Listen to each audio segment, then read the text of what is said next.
Assalamualaikum teman-teman pecinta cerita seram. Salam sehat dan sukses selalu buat kalian semua. Selamat datang kembali di channel Kawan Horor. Malam ini, Kang Sarman akan membawakan sebuah kisah perjalanan horor yang berjudul asli Tanjakan Maut dari akun Twitternya @hororpsikologis. Baiklah, tanpa berlama-lama lagi, langsung saja kita masuk ke ceritanya. Dan jangan pernah dengarkan kisah horor ini sendirian, karena terkadang mereka datang dan ikut mendengarkan. Aku bukan orang yang mudah percaya dengan cerita-cerita mistis, terutama yang berkaitan dengan perjalanan horor atau tempat-tempat angker. Tapi kejadian ini mengubah pandanganku. Seorang teman kantorku, Andi, yang biasanya kalem dan tidak mudah terpengaruh, datang suatu hari dengan wajah pucat. Matanya terlihat lesu dan sorotnya seperti menyimpan ketakutan yang mendalam.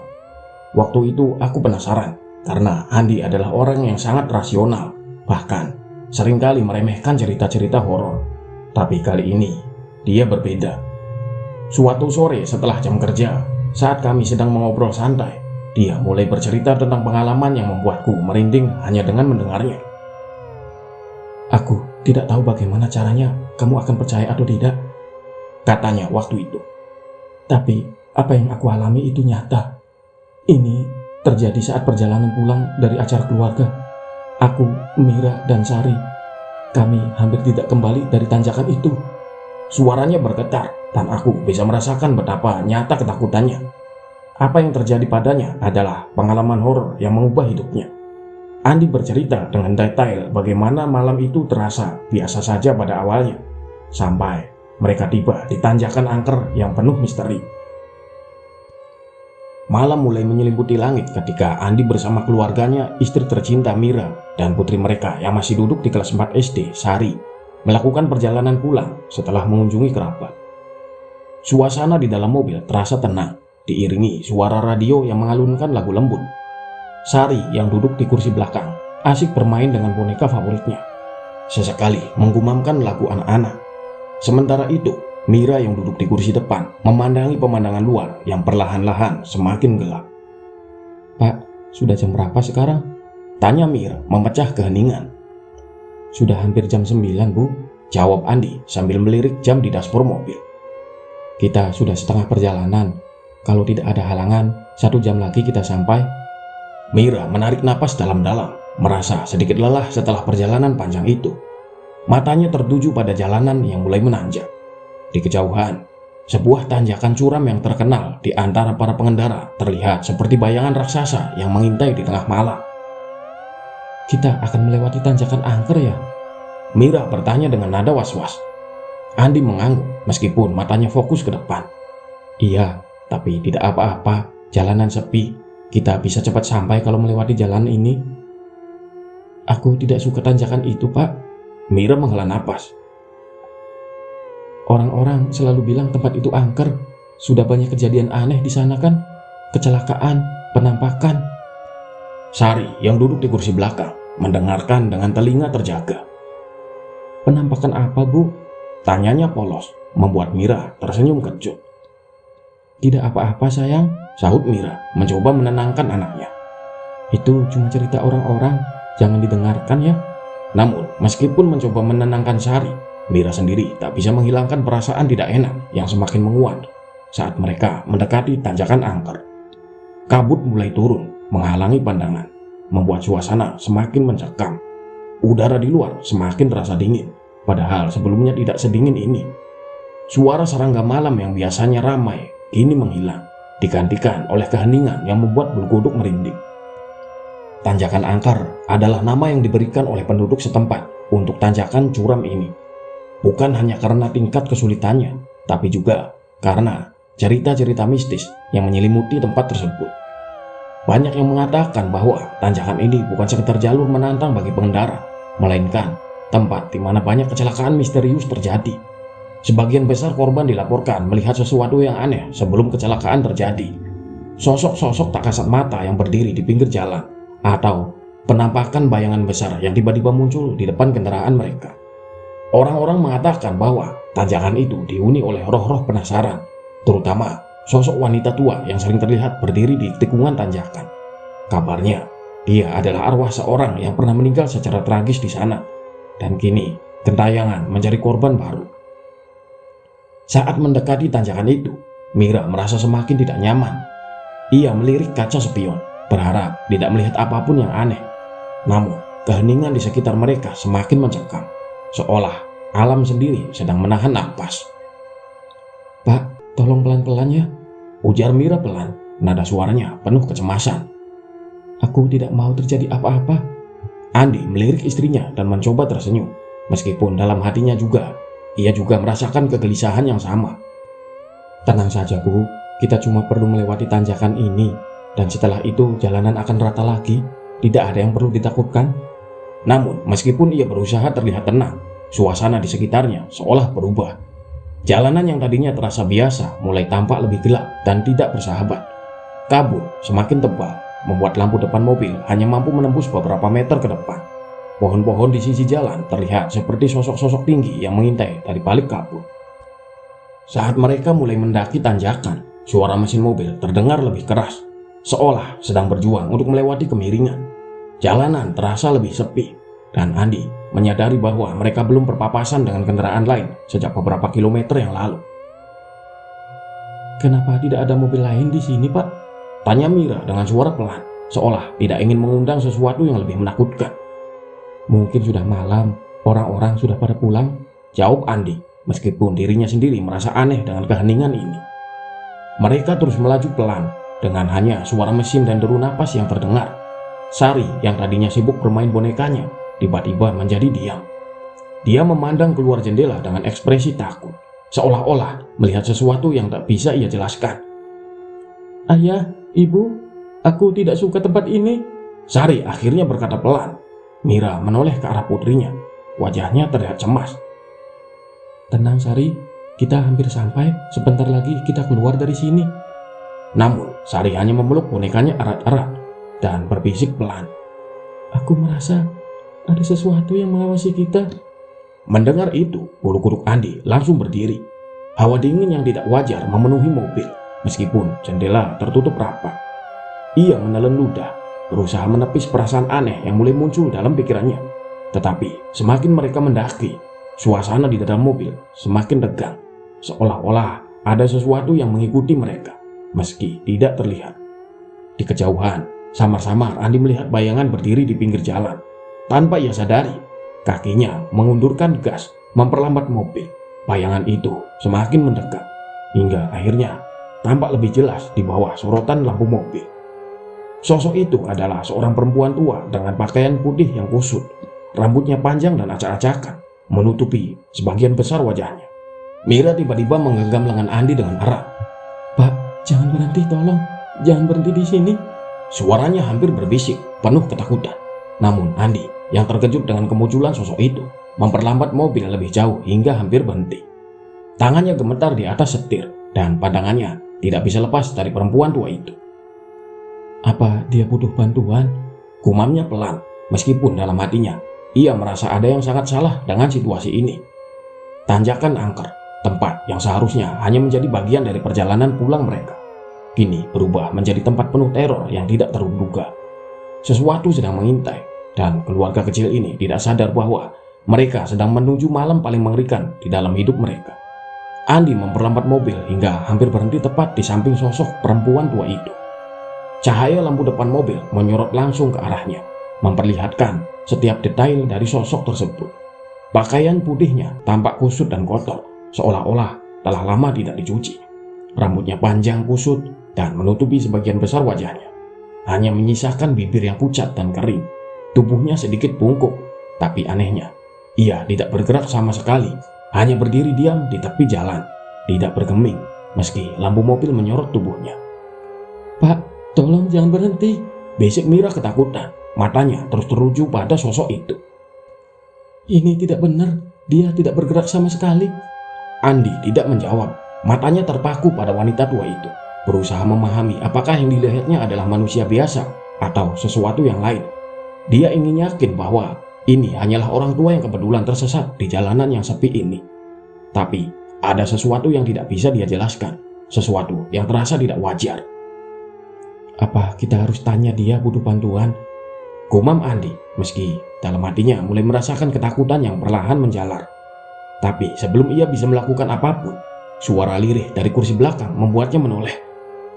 "Ayah, ibu, dia melihatku." Suara Sari terdengar gemetar. Andi dan Mira serempak menoleh ke arah Sari yang memeluk bonekanya erat-erat. Mata gadis kecil itu terpaku pada sosok wanita tua di luar yang masih berdiri kaku di tempat yang sama. "Apa maksudmu, sayang?" tanya Mira lembut, berusaha menenangkan putrinya. "Dia tidak bergerak kok." Sari menggeleng dengan keras, matanya mulai berkaca-kaca. "Tidak, Bu, aku lihat dia menatapku dan tersenyum." Mira menelan ludah. Ia berbalik menatap kembali ke arah wanita tua itu. Wajahnya masih tertutup rambut, dan dari tempat mereka berada, tidak mungkin melihat apakah dia benar-benar menatap Sari atau tidak. Tapi ucapan putrinya membuatnya merasa ketakutan yang mendalam. Bagaimana mungkin Sari bisa merasa bahwa wanita tua itu menatapnya, padahal rambutnya menutupi wajah. "Pak, kita harus pergi sekarang," kata Mira dengan tegas. "Ini tidak benar. Aku tidak mau ada yang terjadi pada kita." Andi, yang juga mulai merasa tidak nyaman, mengangguk pelan. Ia menginjak pedal gas perlahan, berniat meninggalkan sosok itu secepat mungkin. Mobil mulai bergerak maju. Tapi ketika mereka melewati wanita tua itu, Mira melihat sesuatu yang membuat darahnya membeku. Wanita tua itu, yang tadinya berdiri diam seperti patung, perlahan mengangkat kepalanya. Rambutnya terurai, memperlihatkan wajah pucat yang tidak bercahaya. Dan yang paling mengerikan, bibirnya benar-benar tersenyum, sebuah senyum lebar yang tidak wajar, memperlihatkan gigi-gigi kuning dan tidak teratur. Mira menahan napas, tidak berani bersuara. Senyum itu, meskipun kecil, membawa hawa dingin yang mencekam. Wajah wanita itu sekarang terlihat sepenuhnya dengan kulit yang keriput dan mata yang tertutup rapat. Namun, tampak seolah-olah bisa melihat langsung ke dalam jiwa mereka. "Cepat, Pak, cepat!" teriak Mira tiba-tiba, memecah kesunyian. Andi segera menginjak pedal gas lebih dalam, mencoba mempercepat mobil untuk menjauh dari tempat itu. Suara mesin menderu keras, tapi entah mengapa mobil terasa berat, seperti ada sesuatu yang menahannya untuk bergerak lebih cepat. Ketika Andi melirik ke kaca spion, wanita tua itu sudah tidak terlihat di belakang mereka. "Dia sudah pergi," gumam Andi lega, meskipun hatinya masih penuh kecemasan. Namun, kabut di sekitar mereka semakin tebal, menambah suasana mencekam. Mobil terus mendaki tanjakan dengan lambat, seolah-olah medan ini menjadi lebih berat dan lebih sulit dari biasanya. Mira masih gelisah. "Kamu yakin dia sudah tidak ada? Apa kita benar-benar sudah meninggalkan dia?" Andi mengangguk, meski hatinya dipenuhi keraguan. "Iya, aku tidak lihat dia di spion. Kita sudah jauh dari tempat tadi." Tapi ketenangan itu hanya berlangsung sesaat. Di kaca spion, meski jarak mereka sudah jauh, Andi tiba-tiba melihat sesuatu yang membuatnya kembali merinding. Sosok wanita tua itu kini berdiri jauh di belakang mereka. Tapi bukan itu yang membuatnya takut. Andi bisa melihat dengan jelas bahwa wanita itu tidak bergerak, namun tetap berada di tempat yang sama, seolah-olah sedang memperhatikan mereka dari kejauhan. Andi mengerutkan kening. Tidak mungkin sosok itu bisa tetap terlihat meskipun jaraknya sudah jauh. Jalan yang mereka lewati berkelok-kelok dan terhalang oleh kabut tebal. Namun entah bagaimana sosok itu tetap jelas di kaca spion, berdiri di tengah kabut dan kegelapan. "Apa yang terjadi, Pak?" tanya Mira, menyadari ekspresi cemas di wajah Andi. "Tidak ada," jawab Andi cepat, mencoba menyembunyikan kegelisahannya. "Kita terus saja, sebentar lagi kita keluar dari tanjakan ini." Namun di dalam hatinya, Andi merasa bahwa perjalanan ini baru saja dimulai, dan sesuatu yang jauh lebih menyeramkan sedang menunggu mereka di depan. Perasaan itu semakin menguat saat mobil terus merayap naik, melewati kabut tebal dan jalanan berliku. Ada sesuatu yang salah dengan tempat ini, dan mereka masih belum tahu apa yang sebenarnya sedang menanti di akhir tanjakan. Mobil Andi terus merayap perlahan, melewati tanjakan yang semakin menanjak curam, dikelilingi oleh kabut tebal yang hampir tidak bisa ditembus oleh sorot lampu depan. Suasana di dalam mobil terasa semakin mencekam. Hawa dingin yang tidak wajar meresap ke dalam kendaraan, membuat Mira memeluk dirinya sendiri untuk menghangatkan badan. Sari yang biasanya ceria duduk diam di kursi belakang dengan mata berbelalak memandang keluar jendela. Wajahnya pucat. "Ayah, Ibu, kenapa kabutnya tidak hilang-hilang?" Suara Sari terdengar lirih, penuh ketakutan. Dia melirik ke jendela samping. Tempat kabut tampak melingkari mereka seperti selimut kegelapan yang enggan pergi. "Tenang Sari," sahut Mira, mencoba terdengar tenang meskipun suara hatinya sendiri dipenuhi kecemasan. "Kabut ini akan hilang sebentar lagi. Ayahmu tahu jalan, kita akan segera keluar dari sini." Namun Andi tahu bahwa kata-kata itu hanyalah penghiburan sementara. Kabut ini berbeda dari kabut biasa. Ketebalannya seolah-olah menyelimuti mereka dalam dunia yang terisolasi, memutuskan mereka dari kenyataan luar. Andi mengerutkan kening, berusaha melihat lebih jelas ke depan. Jalan di depannya tampak semakin kabur, hampir tidak terlihat lagi. Seakan-akan mereka sedang melaju di atas awan gelap yang penuh misteri. Mira yang gak tahan dengan keheningan itu kembali berbicara.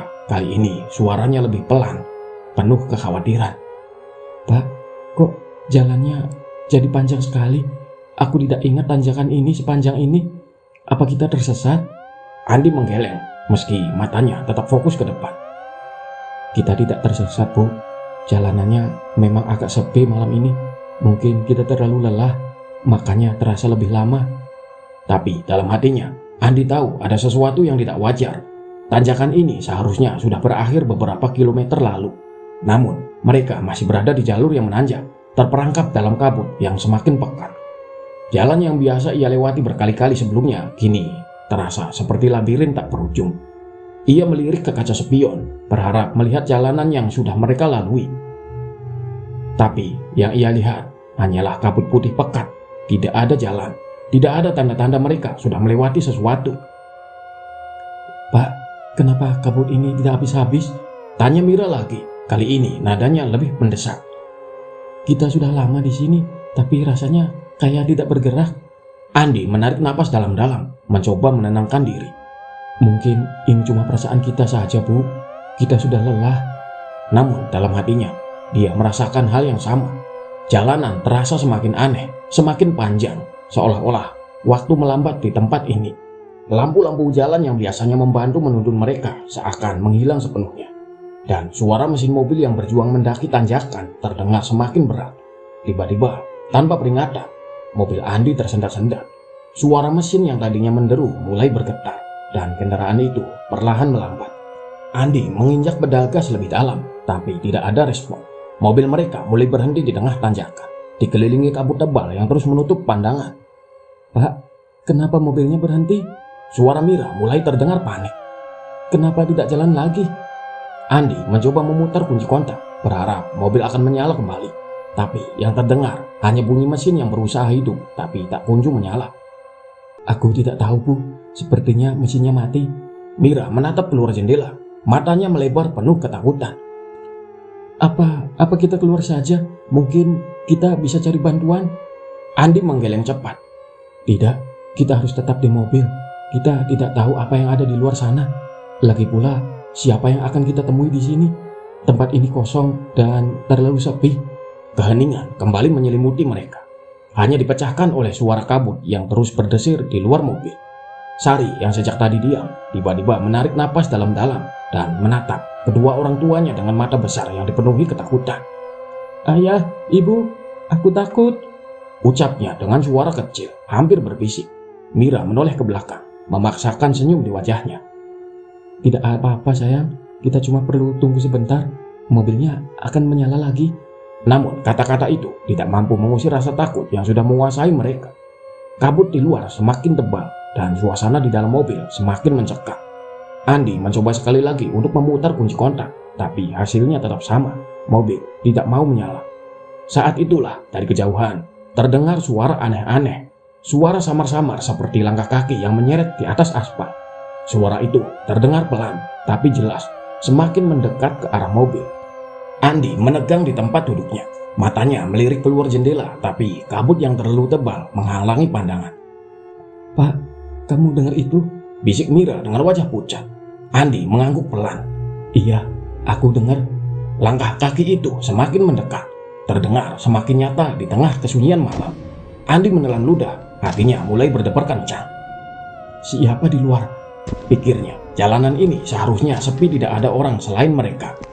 Tapi langkah kaki itu terdengar begitu jelas, seperti seseorang yang sedang berjalan pelan menuju mereka. Suara itu semakin mendekat, membuat jantung Andi berdegup semakin kencang. Mira menggenggam lengan suaminya dengan erat, sementara Sari mulai menangis pelan di kursi belakang, ketakutan luar biasa. Ayah, ibu, aku tidak mau di sini. Sari berbisik, suaranya terisak. Aku mau pulang. Andi dan Mira saling bertatapan, tak tahu apa yang harus dilakukan. Di luar, kabut terus bergulung-gulung seperti makhluk hidup, dan langkah-langkah aneh itu masih terdengar semakin dekat. Sesuatu sedang mendekati mereka, tapi apa? Tiba-tiba suara langkah kaki itu berhenti, hanya beberapa meter dari mobil mereka. Keheningan yang menyusul terasa lebih mencekam dari sebelumnya. Andi memandang lurus ke depan, berharap bisa melihat sesuatu di balik kabut, tapi yang ada hanya putih pekat. Apa yang terjadi, Pak? Tanya Mira dengan suara bergetar. Aku tidak tahu, jawab Andi pelan. Matanya tak lepas dari pandangan di depan. Hawa dingin semakin merasuk ke dalam mobil, membuat mereka gemetar. Dan dalam keheningan yang mengerikan itu, suara aneh lainnya mulai terdengar. Suara bisikan samar yang tidak bisa mereka pahami. Bisikan itu terdengar seperti berasal dari semua arah, mengelilingi mobil mereka, merasuki setiap sudut rumah. Lah, bisikan apa itu? Mira menoleh ke Andi, matanya membesar karena panik. Andi tidak menjawab. Dia tidak tahu harus mengatakan apa. Bisikan itu, meskipun tidak bisa dipahami, terdengar seperti panggilan dari sesuatu yang tidak wajar. Sesuatu yang seharusnya tidak berada di dunia ini. Di tengah kabut yang pekat dan suara-suara aneh itu, Andi merasa ketakutan yang belum pernah ia rasakan sebelumnya. Sesuatu sedang mengintai mereka di tanjakan angker ini. Sesuatu yang tak kasat mata, tapi sangat nyata. Di tengah keheningan yang mencekam, suara bisikan-bisikan itu semakin terdengar dengan jelas. Kabut di luar mobil tampak bergerak-gerak aneh, seolah-olah ada sosok-sosok yang bersembunyi di baliknya. Setiap helaan napas dari Andi, Mira, dan Sari terasa berat, penuh dengan ketakutan yang semakin mencekik. Pak, kita harus lakukan sesuatu. Mira berbisik dengan suara tercekat. Kita tidak bisa diam saja di sini. Andi menggenggam erat kemudi mobil, tangannya gemetar. Dia tahu Mira benar, tapi perasaan takut yang begitu mendalam membuatnya hampir lumpuh. Di luar, kabut begitu tebal, tidak ada jalan keluar yang terlihat, dan bisikan itu, bisikan yang terus menghantui mereka, seolah-olah berusaha menyampaikan pesan yang tidak bisa dimengerti. Aku tidak mau keluar, sahut Andi akhirnya, suaranya serak. Kita tidak tahu apa yang ada di luar sana. Kabut ini terasa aneh. Mira menggelengkan kepala. Kita tidak bisa menunggu di sini selamanya, Pak. Bagaimana kalau kita benar-benar terjebak? Bagaimana kalau kita tidak pernah keluar dari sini? Mata Mira terbelalak saat ucapan itu keluar dari bibirnya, seperti mengucapkan kata-kata terlarang yang memperdalam kengerian situasi. Sari mulai menangis lebih keras, air matanya mengalir tanpa henti. Aku takut, Bu. Aku mau pulang. Mira berbalik dan mencoba menenangkan putrinya, meski hatinya sendiri dipenuhi ketakutan yang tidak berujung. Dia mengusap rambut Sari, berusaha memberikan sedikit kenyamanan di tengah teror yang tidak dapat dijelaskan. Tenang sayang, kita akan keluar dari sini sebentar lagi. Semuanya akan baik-baik saja. Namun sebelum Mira mengatakan lebih banyak, mereka semua dikejutkan oleh suara keras yang tiba-tiba. Sesuatu menabrak bagian belakang mobil dengan keras, membuat kendaraan berguncang hebat. Apa itu? Jerit Mira, matanya melebar penuh ketakutan. Andi menoleh cepat ke kaca spion, mencoba melihat apa yang terjadi di belakang mereka. Namun hanya kabut pekat yang terlihat. Tidak ada yang tampak jelas. Namun suara yang menyeramkan itu membuat jantung Andi berdegup kencang. Dia merasa seolah-olah sesuatu atau seseorang baru saja menyerang mereka, meskipun tak ada tanda-tanda kehidupan di sekitar. Ada sesuatu di luar, seru Andi panik. Keringat dingin mengucur di dahinya. Tapi aku tidak bisa lihat apa itu. Mira mencengkeram lengannya erat-erat. Pak, jangan keluar, apapun itu. Kita harus tetap di dalam sini. Ini terlalu berbahaya. Andi hanya mengangguk pelan, hatinya bimbang. Namun bisikan itu semakin kuat, berputar-putar di sekitar mereka, memenuhi udara dengan ketakutan yang tidak terucapkan. Sari memeluk bonekanya erat-erat di kursi belakang. Tubuh kecilnya gemetar tak henti-henti. Ayah, aku takut. Tolong cepat pergi dari sini. Mata Andi melirik dashboard, mencoba memikirkan cara untuk keluar dari situasi mengerikan ini. Tapi mesinnya tetap mati, dan semua upaya untuk menyalakan mobil kembali gagal. Seolah-olah ada kekuatan misterius yang mencegah mereka untuk pergi. Tiba-tiba, dari tengah kabut yang pekat muncul sesuatu yang membuat bulu kuduk mereka berdiri. Di depan mobil perlahan muncul bayangan samar yang menyerupai sosok manusia. Semakin lama sosok itu semakin mendekat. Langkahnya berat dan terkesan tak alami. Andi dan Mira saling berpandangan. Ketakutan meliputi mereka. Apa itu? Mira berbisik dengan napas tertahan. Matanya tak lepas dari sosok tersebut. Andi dengan tangan yang gemetar mencoba meraih pegangan pintu mobil. Meski dia tahu tidak ada tempat untuk lari. Aku tidak tahu, Bu, tapi kita tidak bisa keluar. Kita tidak tahu siapa atau apa itu. Mereka hanya bisa duduk terpaku saat sosok itu semakin mendekat. Cahaya lampu depan mobil mulai memantulkan siluet samar dari sosok tersebut. Sosok itu tampak tinggi dengan tubuh yang agak bungkuk, mengenakan sesuatu yang menyerupai jubah lusuh. Rambut panjang menjuntai menutupi sebagian besar wajahnya. Namun dari bentuk tubuhnya bisa ditebak bahwa itu adalah seorang wanita. Tidak mungkin, Mira berbisik mengenali sosok yang sama. Itu wanita tua tadi. Dia ada di depan kita. Sosok itu meski hanya siluet, jelas memperlihatkan ciri-ciri yang sama dengan wanita tua yang mereka temui di awal perjalanan. Namun yang membuat situasi semakin mengerikan adalah gerakannya yang tidak wajar. Sosok itu seolah-olah berjalan tanpa beban, tak tersentuh oleh gravitasi. Langkah-langkahnya nyaris melayang. Bagaimana mungkin dia bisa di sini? Mira terdengar bingung dan sekaligus ketakutan. Andi tidak punya jawaban. Namun semakin lama mereka memandangi sosok itu, semakin jelas bahwa apa yang mereka lihat bukanlah manusia biasa. Sosok wanita tua itu bergerak dengan cara yang menantang hukum alam, membuat Andi merasakan ketakutan yang belum pernah ia rasakan sebelumnya. Tiba-tiba sosok itu berhenti tepat di depan mobil. Ia menatap lurus ke arah mereka. Meskipun wajahnya tertutup oleh rambut panjangnya, dalam keheningan yang menakutkan terdengar suara gemerisik pelan seperti desahan angin. Namun rasanya jauh lebih mencekam. Pak, kita harus pergi sekarang. Mira berteriak dengan suara panik, mencoba menekan tombol pintu untuk membuka mobil. Andi menginjak pedal gas berulang kali, berharap mesin akan hidup. Namun tidak ada hasil. Dia menggigil, matanya masih terpaku pada sosok di depan mereka. Aku sudah coba, Bu, mobilnya tidak mau menyala. Sari yang duduk di belakang mulai menangis lebih keras. Ayah, tolong, aku takut. Saat itulah dari luar terdengar suara ketukan pelan di jendela samping Andi. Suara itu lembut namun mengerikan, seolah-olah seseorang sedang dengan sabar meminta masuk. Andi menoleh dengan gerakan lambat, matanya melebar saat melihat sesuatu yang seharusnya tidak mungkin. Di luar jendela, tepat di sebelahnya, wajah pucat dengan mata kosong dan senyum lebar mengerikan menempel pada kaca. Itu wajah wanita tua yang sama, wajah yang seolah telah lama mati. Namun dengan mata yang menatap kosong ke dalam mobil, tepat ke arah Andi. Senyum di wajah itu perlahan melebar, memperlihatkan gigi-gigi kuning yang tidak teratur.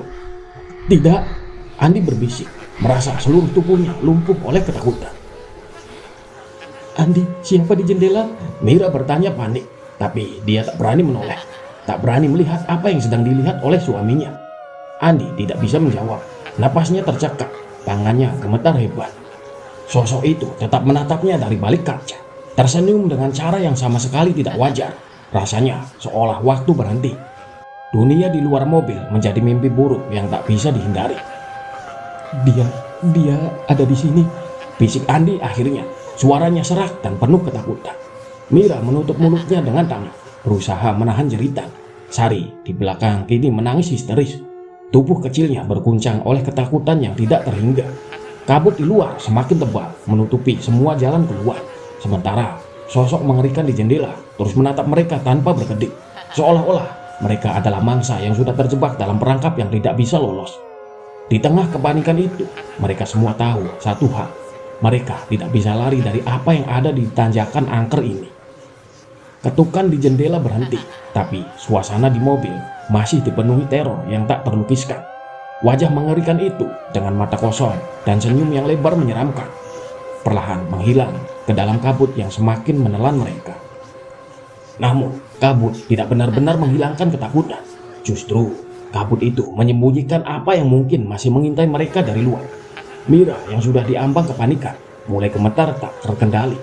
Dia mencoba menenangkan dirinya, tapi ketakutan sudah memenuhi dan menguasainya.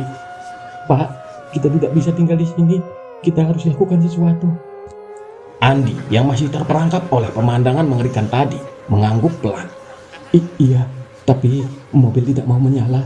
Kita terjebak di sini. Sari yang masih menangis di kursi belakang terisak dengan keras. Aku takut. Ayah, ibu, aku takut. Ayo kita pergi. Sari, tenang sayang.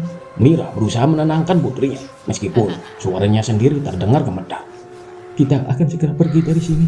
Janji. Ayah sedang berusaha. Andi sekali lagi mencoba menyalakan mesin mobil dengan penuh harapan. Dia memutar kunci kontak. Tolong nyalalah, bisiknya pelan, hampir seperti doa. Namun meskipun ia memutar kunci kontak berkali-kali, mesin mobil hanya mengeluarkan suara erangan lemah sebelum akhirnya kembali mati. Andi memukul setir dengan frustasi. Keringat dingin menetes di dahinya. Sial, kenapa mobil ini tidak mau hidup? Mungkin kita harus keluar. Mira bersuara dengan ragu. Mungkin kita bisa jalan kaki menuruni tanjakan ini. Andi menatapnya tajam. Wajahnya penuh kekhawatiran. Kamu tidak bisa lihat apa yang terjadi di luar sana. Kita tidak tahu apa yang ada di kabut itu. Bisa saja kita akan tersesat atau... Andi berhenti sejenak, menelan kata-kata yang tak berani ia ucapkan. Namun, sebelum mereka bisa memutuskan apa yang harus dilakukan, terdengar sesuatu yang lebih menyeramkan. Dari luar kabut, suara-suara mulai muncul. Bukan lagi bisikan, tetapi jeritan-jeritan yang memekakkan telinga.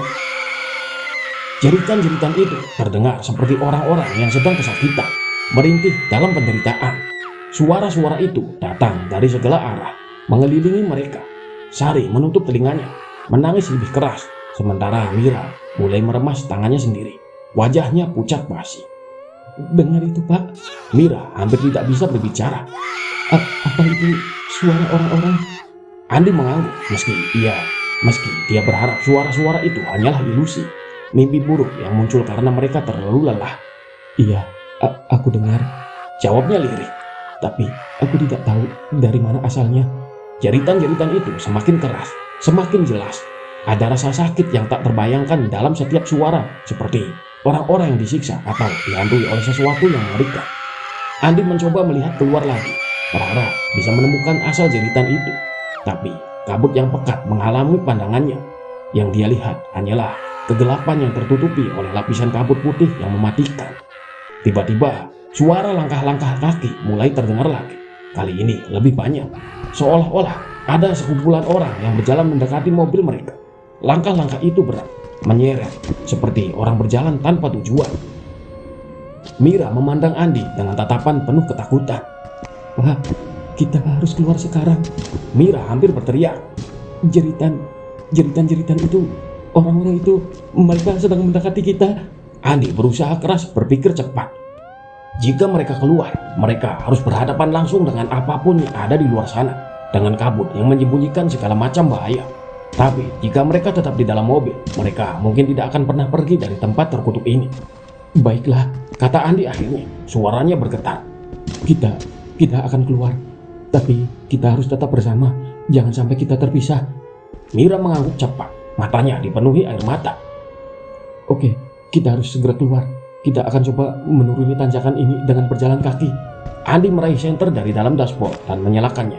Cahayanya menyinari kabut yang pekat, tapi hanya mampu menembus beberapa meter sebelum terhisap oleh kegelapan yang ada di luar. Dengan hati-hati, Andi membuka pintu mobil dan udara dingin langsung merasuk tubuhnya, membawa bau basah yang pengap yang tidak wajar. Jeritan-jeritan itu masih terdengar, kini terasa semakin dekat, menggetarkan jiwa mereka. Mira, Sari, cepat keluar. Kita tidak punya banyak waktu, kata Andi sambil melambaikan tangan ke arah mereka.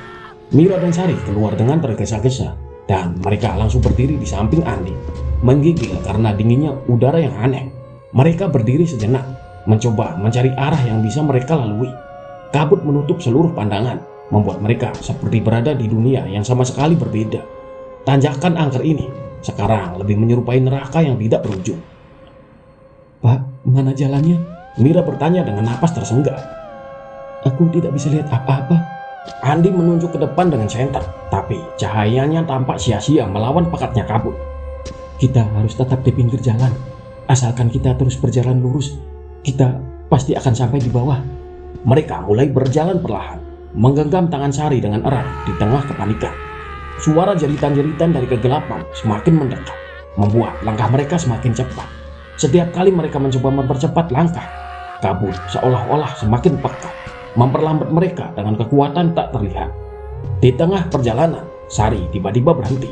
Dia menarik tangan ibunya dan menunjuk ke suatu arah di belakang mereka. Bu, ayah, lihat, ada orang-orang. Andi dan Mira menoleh dan mereka langsung tersentak oleh apa yang mereka lihat. Di dalam kabut yang tebal, tampak sosok-sosok samar yang bergerak mendekat.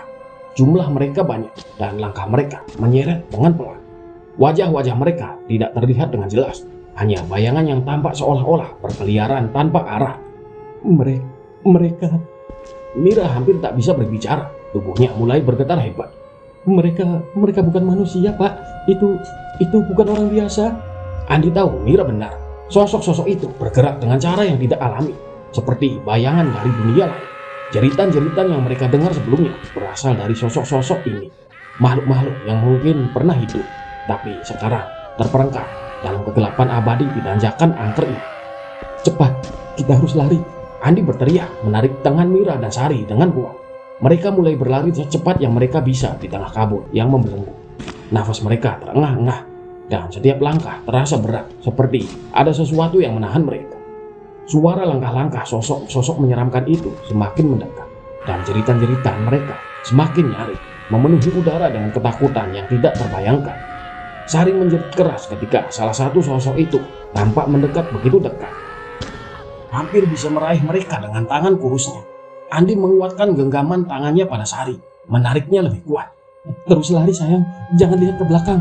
Mereka terus berlari, berusaha melarikan diri dari teror yang mengejar mereka.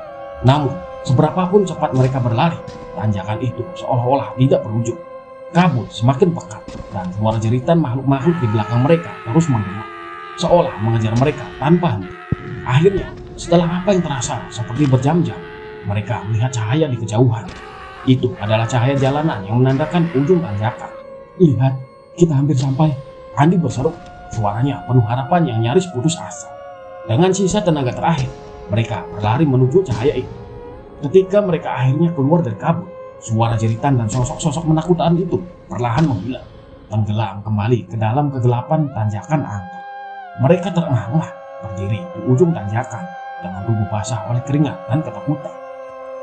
Namun, meski mereka selamat, ketakutan yang mencekam hati mereka akan tanjakan angker tak pernah benar-benar hilang. Kita selamat, kita benar-benar selamat, bisik Mira memeluk Sari erat-erat, berusaha menenangkan diri. Andi hanya bisa mengangguk, menatap tanjakan angker yang kini terlihat begitu sunyi di belakang mereka, seolah tak pernah ada sesuatu yang mengerikan terjadi. Tapi mereka tahu kebenarannya. Tanjakan angker itu menyembunyikan rahasia gelap yang tak boleh dilupakan. Mereka selamat, tapi teror di tanjakan angker itu akan selalu menghantui mereka. Iya, selesai teman-teman. Kisah dari horor psikologis ini benar-benar mencekam dan menegangkan ya. Akhirnya Andi sekeluarga bisa keluar dari tanjakan angker itu. Baiklah, itu saja cerita malam ini. Semoga dapat kita ambil pelajarannya. Kita ambil baiknya dan buang buruknya. Dan Kang Carman mohon maaf apabila ada banyak salah kata dan ucapan saat membawakan kisah ini. Dan semoga kita semua selalu diberi kesehatan, kelancaran rezeki, dan diberikan keselamatan oleh Allah Subhanahu wa Ta'ala. Akhir kata, wassalamualaikum warahmatullahi wabarakatuh. Salam kawan horor.